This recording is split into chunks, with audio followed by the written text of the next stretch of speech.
right, so we are back, and don't mind me. I'm making sure the roof's not fucking caving in because the world seems like it's ending. Jake Paul is not a pay-per-view draw. The pay-per-view king, turning out to be the pay-per-view clown, being outsold by Austin McBrillo-Pad and the main character from Street Fighter 2. The holes in Jake's entire mantra and character are just like the holes in your granddad's fishing boat. In other words, both can't sell. Sorry, just real quick, trying to see if I covered every joke. Oh, wait, one more. Jake's pay-per-views are on layaway because they just don't sell. There you go.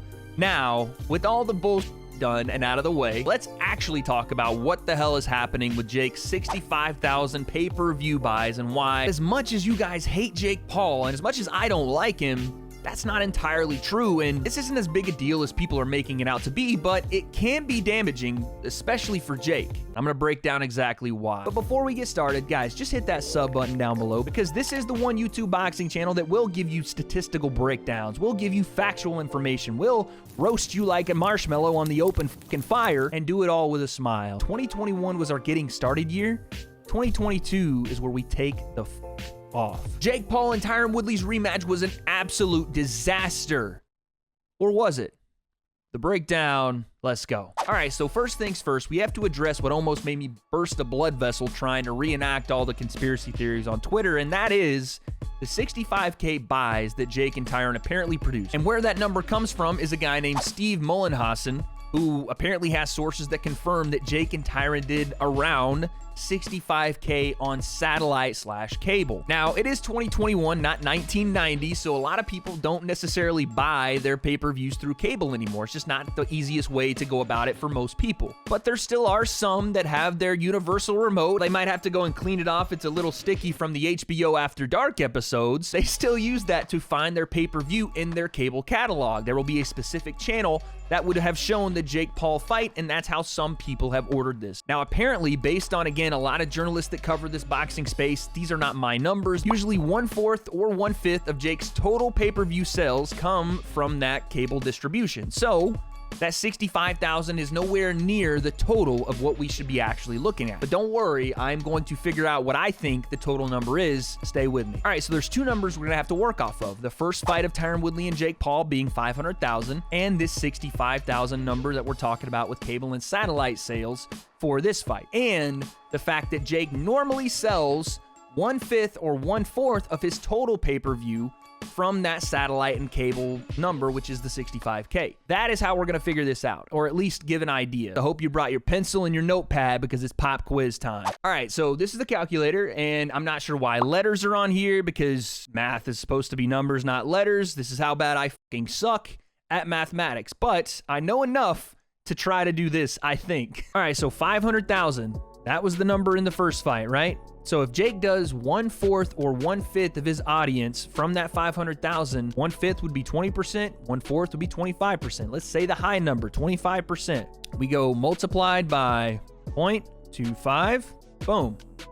That would mean that Jake sold roughly around 125,000 pay-per-views in the first fight from just satellite and cable. That is almost double what we're seeing right now, right? With the 65,000 number. Now, to do the reverse of that, you would kind of flip it and say 65,000 is 25% of what, right? That's how you have to look at finding the big number because we have the small number, we have the percentage. Yes, I am now your math teacher. Let me put on my math goggles and show you how it's fucking done. So like I said, you would do 65,000.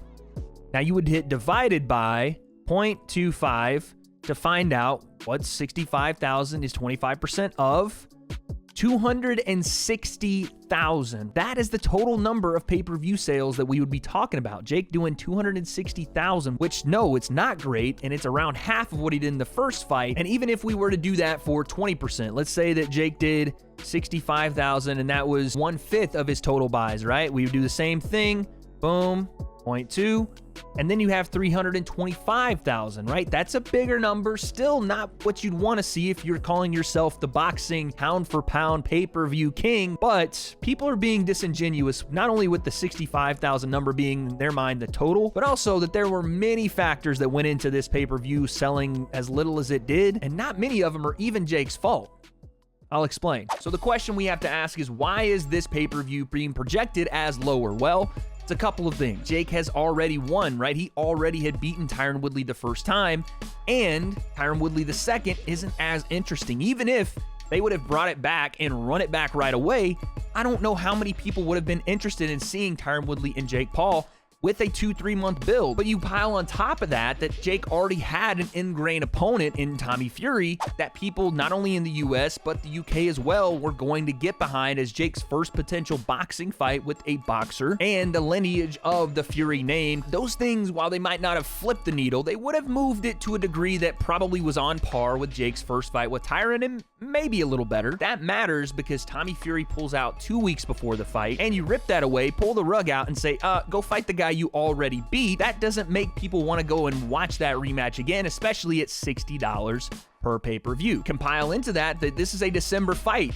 right before Christmas, and we're in a pandemic, and it's during the NFL season, and they had to compete with Spider-Man No Way Home coming out the night before. These factors are going to play into the minds of a consumer and say, well, I want to go see Spider-Man and my favorite NFL team's playing. I like Jake and that's cool, but maybe I don't want to spend the $60 to watch it. Or, well, I've already seen that fight. It doesn't really matter. I'm sure Jake will win again. Now, that's going to sound like a lot of excuses for Jake, and that's not what I'm trying to do here, because there are other factors to involve with this, like the promotion of this fight. If you go back to even when Tommy was still scheduled to fight Jake, there was not a lot of build to this fight outside of really my channel and maybe some others like True Jordy. And yeah, Jake did his thing, but Tommy not showing up to the first presser. And the second one, while entertaining because Big John is a lunatic, it was all three Furies on stage and Jake on a dial-up connection Zoom call where you couldn't hear a fucking thing he said.